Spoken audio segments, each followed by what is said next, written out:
So, I had this real privilege of being the principal of the Green School in Bali, which I do believe really is the model for environmental sustainability in education. And during the course of this presentation, again, I don't believe that the Green School can be copied anywhere in its entirety, but I do believe that we can take little bits of this and really make a difference in every walk of life. So before I actually talk about the Green School, because I'm in the education field, I think it's important, just the way my mind works is that I want to know, whatever is happening at the Green School, how does that impact the education of children? How does it impact the learning of children? It's all well and good having a beautiful building with all green, etc., etc. But how does it actually impact the learning of children in a positive or a negative way? So that's the way I'm thinking, and these are just some of the things that I'll link in as I present today. One of the books that I will refer to, I don't know if any of you are familiar with this, is called Closing the Learning Gap by Mike Hughes. And basically, in this book, he talks about 10 interesting things about learning, which I will keep referring back to. But this learning gap, for any of you who are not familiar with it, basically the learning gap is the difference between a person's potential and their actual. So there is always a gap, because I don't think anybody will actually reach their maximum potential. But the learning gap, it's about, can we close that gap so it's as small as possible? And that's basically what this book is focusing on. So I'll refer back to this occasionally.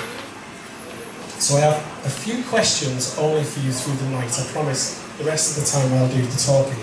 And the question is, what do you know about learning? And I deliberately mention this before I talk about the Green School, just so that we can get our minds working. Research shows that 95% of our understanding of how the brain learns has come in the last 10 years. It's probably 15 years now. So let's say in the last 15 years. And my question to all of us is, when did you go to school? Because if it's more than 10 years ago or 15 years ago, lots has happened in the research relating to learning, and things should be very, very different with the way that children learn and the way that people learn. Again, I'll come back to this in a second. The second question relating to concentration, and I noticed that there's an auction building just outside from here, and this could get a little bit like that as well. Because on concentration, research shows that the average concentration time for children is approximately how many minutes? Anybody?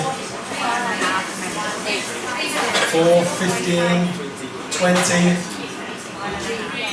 2, we're going backwards. This is not a good auction. I think you're all looking ahead to the next part, which is about for adults. But the average concentration time for children is approximately age plus 2 minutes. So if you have a 7-year-old child, and maybe some of you do, it's 7 plus 2, which would be 9 minutes. What about for adults? Age minus 2 minutes. For adults, it's around 20 to 25 minutes, so I will keep this presentation to as close to 25 as possible.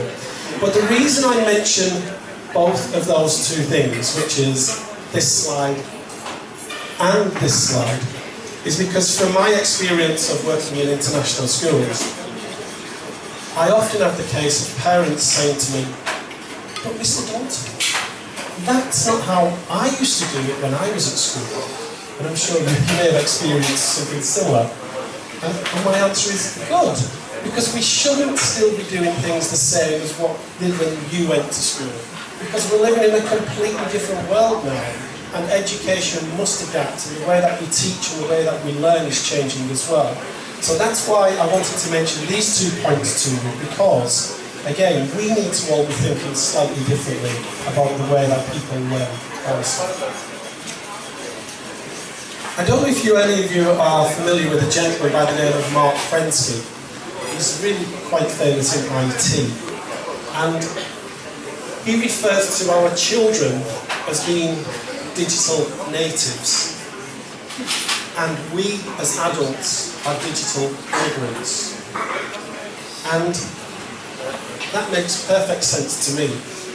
I have a young daughter, and using the iPad to her is just a part of life, whereas for me, I had to learn it.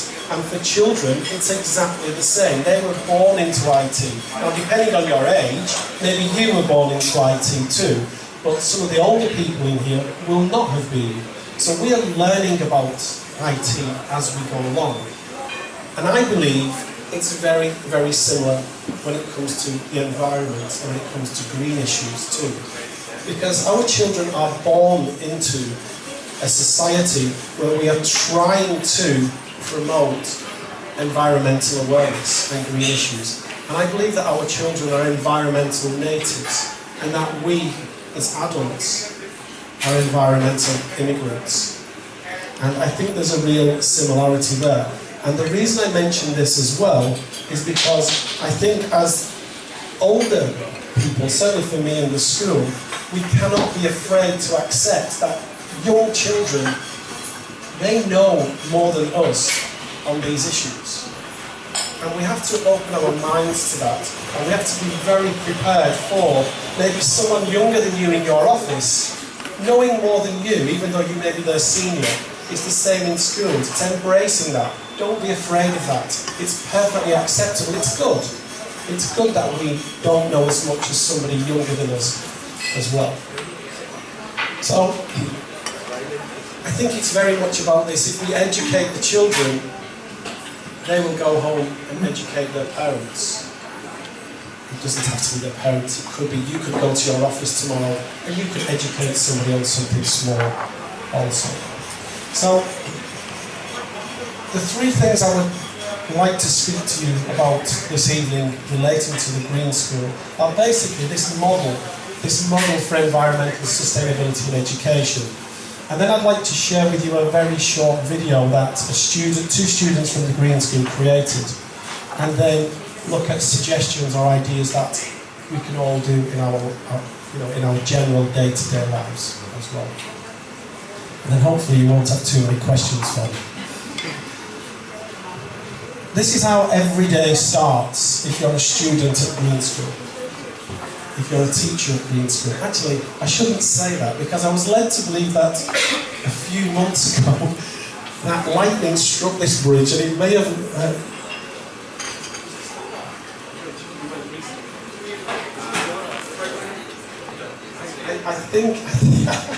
I think the bridge may have gone and is being repaired, but when I was there, this was how every day started. You were crossing this bridge over the Agong River, and before you even start your school day, regardless of whether you're a student, a cleaner, a teacher, etc., you're having nice thoughts. I don't believe that anybody who is looking at that photograph does not think that that's a very pleasant photograph. And for me, when it comes to children learning, they've got to have positive thoughts. They've got to be happy. If they're not happy, they're not ready to learn. You don't have to agree with things that I say, by the way. It's just, again, is my opinion. But that's what I genuinely believe. And I think that walk into school gives a child positive energy. They're ready to learn. And I'll just share with you a number of photographs of the school itself. That was me just before. It must have been on a weekend because I've not got my shirt and tie on. That's a photograph of the heart of school. An aerial shot of 2 classrooms with the surrounding gardens for each classroom. I mean, these are real photographs, and this is a real school.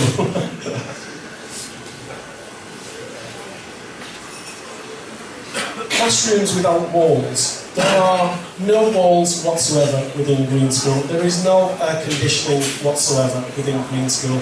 It's been designed for natural airflow, and it does actually work. But the beauty as well of this is that often, if you cast your minds back to when you were at school, you were probably in 4 brick walls, and if you even stared out of the window, your teacher would probably shout at you and scold you. I'm sure you can imagine if you're sat in this classroom, you're surrounded by potential distractions. But research, as I will mention a little bit later, shows that that is not the case. Just because there are distractions there, children are actually proving, research is showing, that a child's concentration level can be increased by having such a surrounding environment, because you are a part of that environment. You are not looking through a window, etc. And it is not uncommon, I promise you, for an animal of some type, insects, sheep, goats, snakes, to just make their way through your classroom. And the children are not jumping up screaming. The flow of the lesson stops, and the teachers embrace that, and the lesson stops, and you start to talk about that child, that particular animal's environment, and what can we learn from that. And that's one of the great things about the curriculum at the school, is that it isn't fixed so rigidly that the teachers are frightened to sway from the actual curriculum. You can actually say, well, let's stop and let's research this particular animal or this particular insect, etc. And it really is wonderful, and it's really beautiful as well to see. Everything is bamboo, including the furniture, the chairs and the tables, etc. Now, if I refer back to the Closing the Learning Gap book, the 10 exciting things, or the 10 interesting things, I think this phrase is quite an interesting one for us to read. I'll read it to you as well at the same time as you listen. People learn best when they are at ease and feel comfortable with their surroundings and feel switched on and ready to learn, often referred to as relaxed alertness. I'll go back to that, what I said earlier, as if a child is feeling comfortable in their environment, if they're happy in their environment, they're ready to learn. If they feel threatened in any way, they are not ready to learn, and they will not learn. If you're familiar with Maslow's hierarchical triangle, you know, there's certain levels there of when a child, we've got to be well fed, we've got to be well rested, etc. We've got to feel safe. Now I'm ready to learn, etc. And this is very much the same here. And the Green School very much focuses on this relaxed alertness. There's no threatening examinations, etc., which the children often can be terrified of, etc. Again, that environment is not a threatening environment, quite the contrary. So if we look at the curriculum, because we have to keep in mind that this is actually a real school. There's the core subjects, then there's green studies, and there's creative arts. Now, as a mathematician, I have a very left-sided brain. I like things to be logical and systematic. So for me, the top one of English, mathematics and science is so crucial, because children on the international circuit, they may only be in a school for 1 or 2 or 3 years before they move to another country, anywhere in the world. But they need to be able to transfer the maths, English and science skills with them, so that they are at a similar compatible level with other countries. So for me, that was absolutely a crucial part of the curriculum. The middle one is the one really that makes the school unique, and it's this green studies. And it's where every day, every child for 1 hour per day was actually getting dirty. They were getting dirty, they were doing things, they were directly connecting with their surroundings, with the environment, etc. And you'll see more of that in a second. And finally, the creative arts of art, music, drama, etc. was really a big part of the school too. But that should be a part of any school as well. So for me, the top 2 should be happening anyway. It's the middle one that's really the difference. And again, a very brief snapshot of some Green Studies curriculum is that throughout, this would go all the way down to grade 12, but there was a progressive program of what the children will do each year in each aspect of Green Studies. going back again to this book and relating to Green Studies, I find this to be a really fascinating one, which does apply. Do we have any teachers in the house, by the way? Okay. You're either going to think I'm crazy or great. But this phrase I like a lot, and it's one that you should take back to your schools. And it's this idea of recognising that we're all different.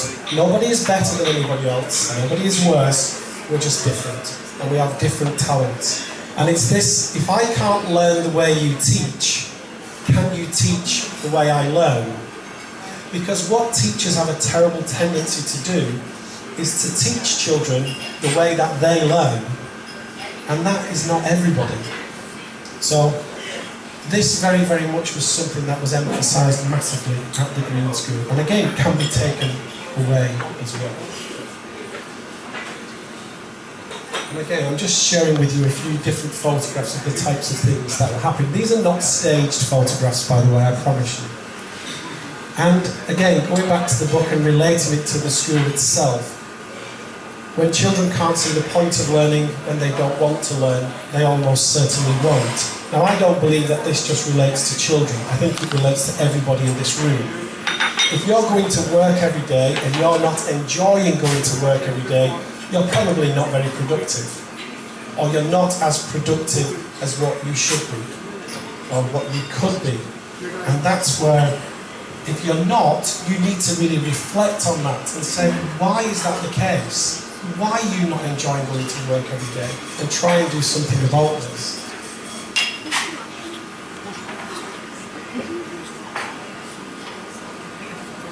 And again, if we put learning into context, again, I'm referring back to the book here, children remember context much better than they do content. Again, it's referring back to latest research on this. This is not just somebody's idea. Research is behind all of these things. About the brain remembering context quite naturally. It's proficient in remembering anything that's unusual or exaggerated, dramatic, emotional, unexpected. And I'm sure you can relate to that too, even from when you was a child. Did something shocking happen in one of your classrooms? Then I bet you remember it. And again, that's a silly one. And what's happening at the Green School is the learning is very, very real. It's not just reading from a book, etc. Children are connected with the theory and the practice become one. And you can't read these types of things in books. This is one of my favourite photographs actually, and this boy, obviously I can't mention his name, but this boy I will relate to a little bit later when it comes to attitudes and behaviours of children and how the environment can link with the attitudes and behaviours of children. And what happens to the food that is produced? Well, I think a few people have been to the Green School, and if you've ever had your lunch there, you'll realise the food is absolutely fantastic. And everything that you eat is grown at the school. Not all by the children, they do have some farmers as well, but the children think that everything they're eating, they're the ones that they've grown, which is great, isn't it? But they are allowed to fail, they are allowed to make mistakes, and isn't that a massive part of the learning process? Removing the fear of failure. As long as you are learning and reflecting on why that failed, and can we do it better next time, etc. So all of the children are involved in the growing of the vegetables and the fruits, etc. And very much this case of learning by doing. Now then, I think we like this one. In every toilet there are two toilets. There's a toilet for number one, and there's a toilet for number two. And you must not get them wrong. I've just realised something. Can I go back to... Would I be okay to say that I could have phrased this not learning by doing, but maybe learning by pooing? So everything in the school is recycled. I mean, everything you can think of. So it's just a part of the life, and it's this garbage to garden cycle, which the children are just a part of. It's a part of their life, and it's how they understand things to happen. There are bins everywhere, like this time. Okay? And again, the learning by doing, where children are actually doing modelling of situations, and then they do develop that. Schools can really offer that opportunity at all, I'm sure you would agree.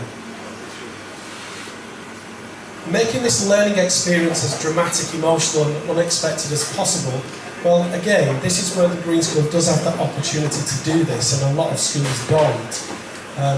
This, I recall, was a drama lesson, and because there's like a mud pit in the actual school itself. And who says you can't do that?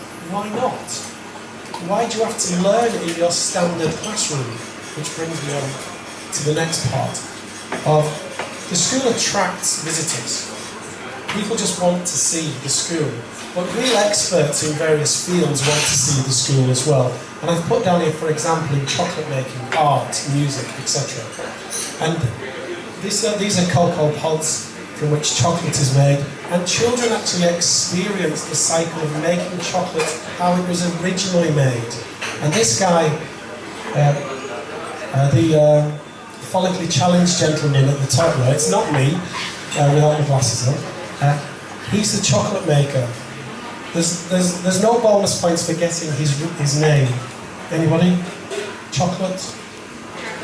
Charlie, yes. His name actually is Charlie, and he comes every year to the school to help the children learn how to make chocolate from absolute basics, from all very, very natural ingredients. Can you imagine that as a child, you're making your chocolate and then you're taking some home for your family, etc. It's an experience that you'll never ever forget. And local artists, for example, are here as well. And just as I was leaving with regards to the art, the children were starting then to make their own paints from natural plants and natural dyes.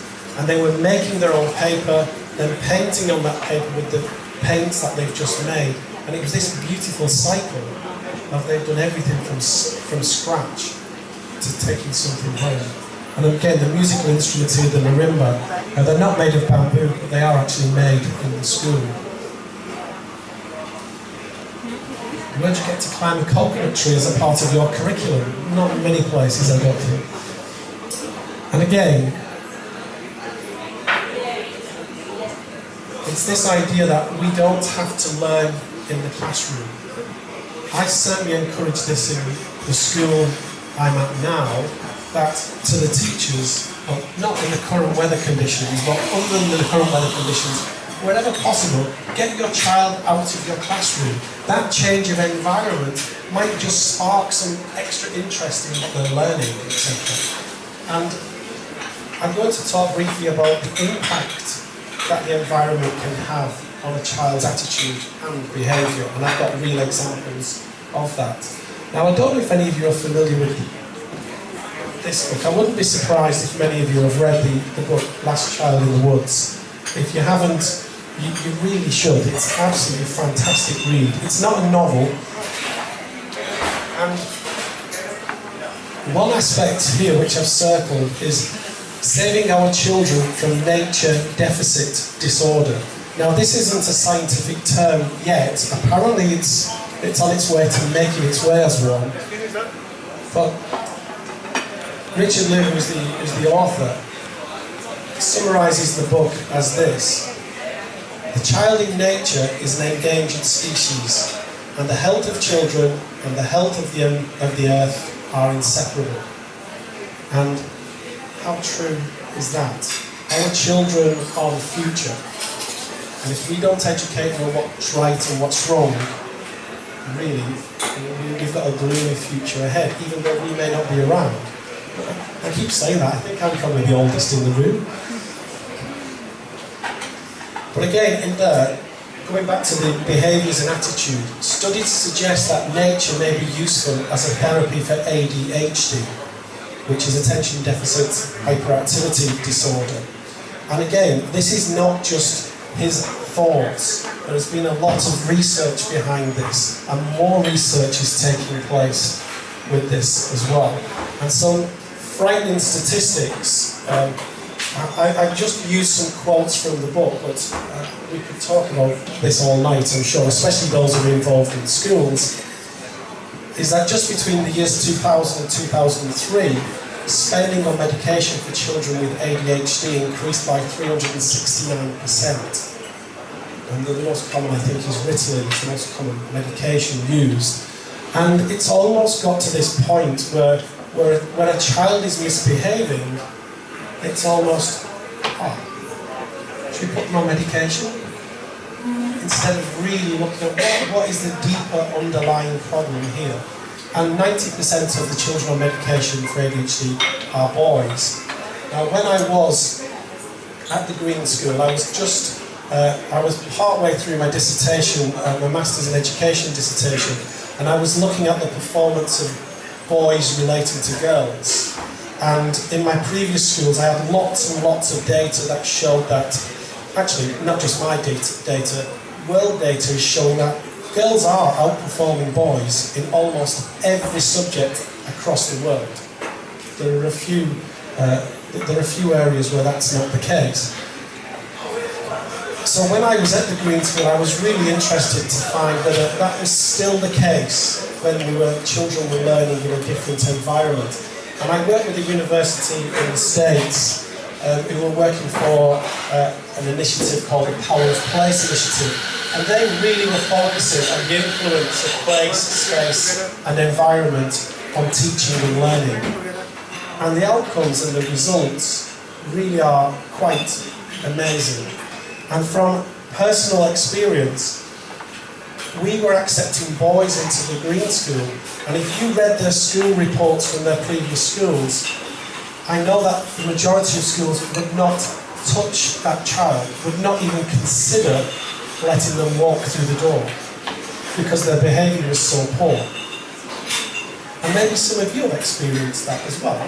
And maybe some of you were not well-behaved children at school, boys or girls in school. That doesn't mean you were naughty boys or girls, it just maybe meant that the environment wasn't the right one for you. And there was this enormous transformation in children's behaviour and children's attitude. Again, more research is still taking place on this, so I don't want to go into it in too much detail, because I can't actually. But it gives you an idea of what is happening in classrooms and how children feel more comfortable, especially with this idea of get out of your normal classroom environment. You don't have to do your reading, your writing, your poetry behind the desks and chair. You can do this type of thing as well. You can get out.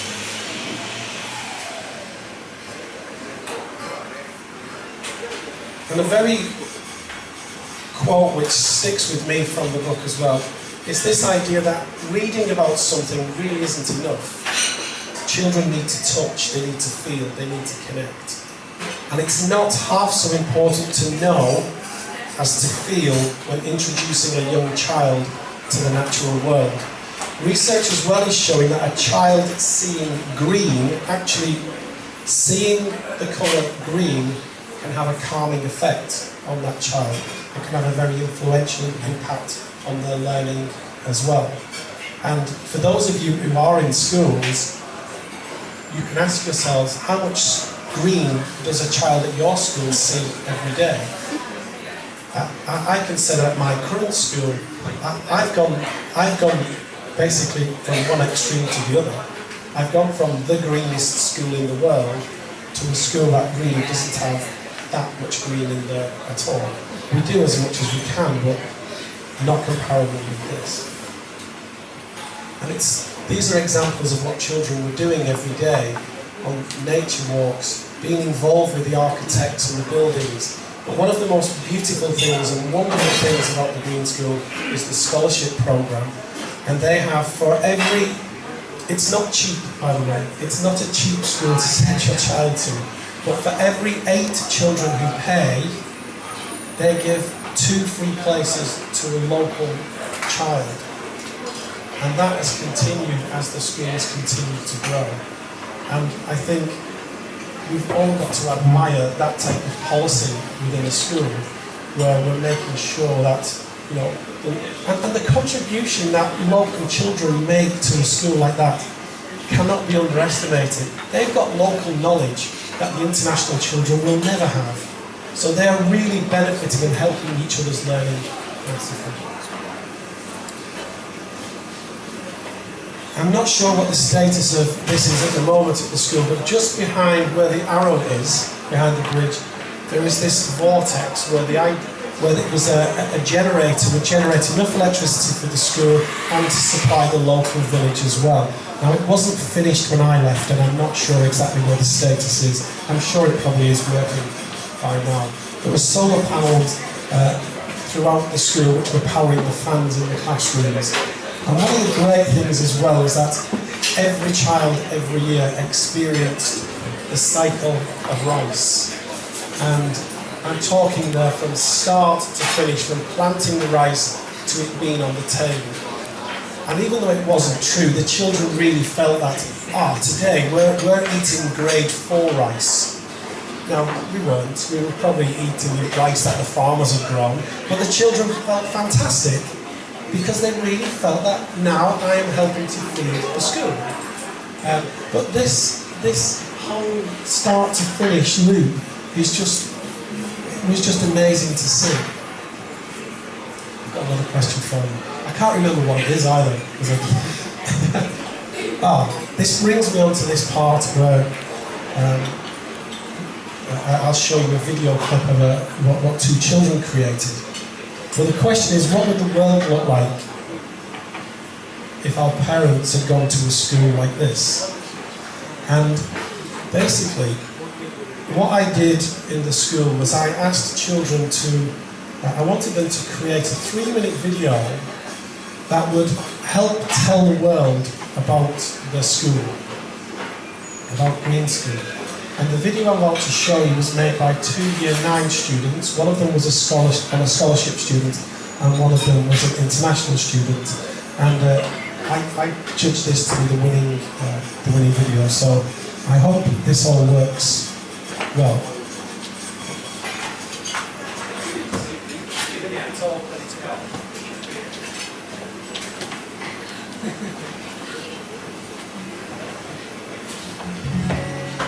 Say well, giving your thanks to our seas. My respect, ones in front stand up around old trees, then giving food to the hungry, to the needy, life to the big, careful freedom around the street, everything we need and now we care.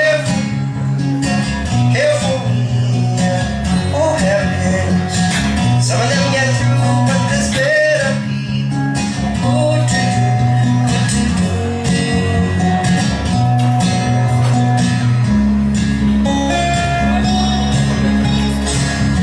What I have a message, just some words from my heart, my respect to the ones making changes for other lives. They'll give their own back to food. Oh, to the needy, life to a baby, giving careful freedom, freedom around the street. Everything we need now, care for you, care for me, oh heavens. Some of them get through, but there's better people, good to do, good to do.